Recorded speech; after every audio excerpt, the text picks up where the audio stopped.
नमस्कार मित्रांनो, स्वागत आहे तुमचं आमच्या सर्कल मराठी चॅनलवर। आज आम्ही तुमच्यासाठी घेऊन आलो आहोत पुण्यातील एक अत्यंत वादग्रस्त आणि गुंतागुंतीच्या खटल्याची सविस्तर माहिती। वडगाव मावळ न्यायालयात सुरू असलेल्या या प्रकरणात अनेक नवे वाद निर्माण होत आहेत।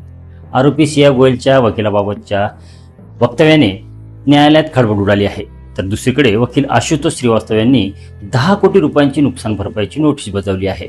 न्यायालयानेही आरोपींची कोठडी वाढवली आहे। चला तर मग संपूर्ण घटना काय आहे, तपासात कोणते नवे पुरावे समोर येत आहेत आणि या प्रकरणाचे भविष्य काय असू शकते हे सविस्तर जाणून घेऊया। मित्रांनो, हा खटला आहे वडगाव मावळ येथील। यामध्ये मुख्य आरोपी म्हणून सिया गोयल आणि चेतन चौधरी यांचा समावेश आहे। या खटल्याची सुनावणी सुरू असताना अचानक एक नवा वाद निर्माण झाला, जेव्हा आरोपी सिया गोयलने न्यायालयात सांगितले की तिचे वकील आशुतोष श्रीवास्तव नसून विपुल दुस्सिंग आहेत। या वक्तव्याने न्यायालयात एक गंभीर कायदेशीर वाद निर्माण झाला आहे, कारण एखाद्या खटल्यात आरोपी कोणत्या वकिलाची निवड करतो हा अत्यंत महत्त्वाचा मुद्दा असतो। सिया गोयलच्या या वक्तव्यामुळे न्यायालयात गोंधळाचे वातावरण निर्माण झाले। या घटनेनंतर वकील आशुतोष श्रीवास्तव यांनी मोठी कारवाई केली। त्यांचा आरोप आहे की साहिल गोयल यांनी त्यांच्यावर खोटे, निराधार आणि बदनामीकारक आरोप करून त्यांच्या व्यावसायिक प्रतिमेला गंभीर धक्का पोहोचवला आहे। त्यामुळे त्यांनी 10 कोटी रुपयांच्या नुकसान भरपाईची मागणी करणारी कायदेशीर नोटीस बजावली आहे।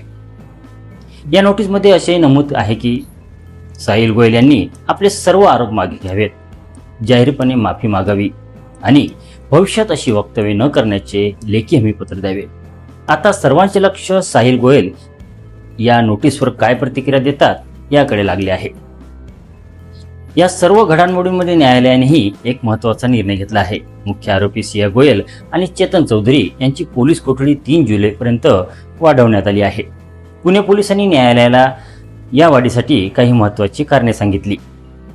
पोलिसांनी न्यायालयाला माहिती दिली की लोहगड किल्ल्यावरील घटनास्थळाची पडताळणी आणि पुनर्रचना करणे आवश्यक आहे। तसेच केतन अग्रवाल यांच्या हरवलेल्या पारपत्राचा शोध घेणेही महत्त्वाचे आहे। या सर्व कारणांमुळे न्यायालयाने कोठडी वाढवली, पण या कोठडी वाढीमागे सर्वात महत्त्वाचे कारण म्हणजे सीसीटीव्ही फुटेजमधील संशयिताची ओळख पटवणे। पोलिसांना या फुटेजमध्ये एक संशयित दिसला आहे, ज्याचा चेहरा हुडी आणि मास्कने झाकलेला आहे। मित्रांनो, या खटल्यातील सर्वात महत्त्वाचा भाग म्हणजे सीसीटीव्ही फुटेजमधील संशयिताची ओळख पटवणे। 18 जून रोजी घटनेच्या दिवशी लोहगड किल्ल्याच्या टेकडीवर हुडी आणि मास्क घातलेला एक माणूस दिसला होता। मिळालेल्या माहितीनुसार त्याने किल्ल्याचे तिकीट खरेदी केले नव्हते।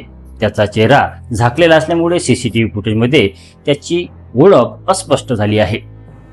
पोलिसांनी न्यायालयाला माहिती दिली आहे की आरोपींनी किल्ल्यावर उपस्थित असल्याची कबुली दिली आहे, परंतु आता वैज्ञानिक आणि न्यायवैद्यक पुराव्यांमुळे तथ्यांना बळकटी दिली जात आहे। यासाठी पोलीस फॉरेन्सिक तपासावर विशेष लक्ष केंद्रित करत आहेत।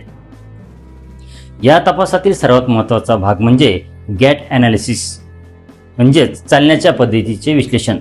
पोलिसांनी न्यायालयाला सांगितले की किल्ल्यावरील सीसीटीव्ही फुटेजमध्ये दिसलेल्या संशयिताच्या चालण्याच्या पद्धतीची तुलना करण्यासाठी चेतन चौधरीच्या चालण्याच्या पद्धतीचे विश्लेषण केले जाईल।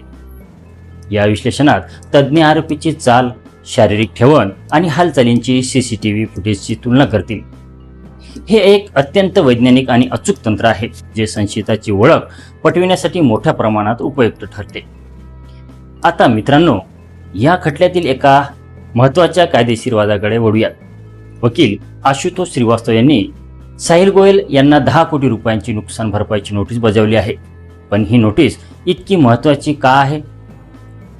ही नोटीस फक्त पैशांपुरती मर्यादित नाही, त्यात साहिल गोयल आपले सर्व आरोप मागे घ्यावेत, जाहीरपणे माफी मागावी आणि भविष्यात अशी वक्तव्य न करण्याचे लेखी हमीपत्र द्यावे अशी मागणी करण्यात आली आहे। याचा अर्थ ही नोटीस आशुतोष श्रीवास्तव यांच्या प्रतिमेला लागलेल्या डाग साफ करण्यासाठी आहे। या नोटीसमुळे एक नवा कायदेशीर वाद निर्माण झाला आहे। आता साहिल गोयल यांना या नोटीसला उत्तर द्यावे लागेल। तेही नोटीस मान्य करतात का? त्यांना न्यायालयात जावे लागेल का? या सर्व प्रश्नांची उत्तरे येणाऱ्या काळात मिळतील। मित्रांनो, 3 जुलैपर्यंत दोन्ही आरोपींना पोलीस कोठडीत ठेवण्यात आले आहे। या काळात पोलीस अनेक महत्त्वाच्या बाबींवर काम करणार आहेत। त्यात प्रामुख्याने सीसीटीव्ही फुटेजचे विश्लेषण, गॅट ॲनालिसिस, घटनास्थळाची पुनर्रचना आणि हरवलेल्या पारपत्राचा शोध यांचा समावेश आहे। तपासाचा हा टप्पा अत्यंत महत्त्वाचा आहे, कारण या तपासातून संशयिताची ओळख निश्चित होऊ शकते. आरोपींनी किल्ल्यावर उपस्थित असल्याची कबुली दिली आहे, पण वैज्ञानिक पुराव्यांमुळे ते अधिक बळकट होऊ शकतात. या प्रकरणाचे भविष्य अनेक गोष्टींवर अवलंबून आहे. जर सीसीटीव्ही फुटेजमधील संशयित चेतन चौधरी असल्याचे सिद्ध झाले तर तपासाला मोठी दिशा मिळेल. तसेच वकिलाबाबतचा वादही न्यायालयात मोठा विषय होऊ शकतो. आशुतोष श्रीवास्तव यांची 10 कोटी रुपयांची नोटीस देखील या प्रकरणाची अधिक गुंतागुंत वाढवते.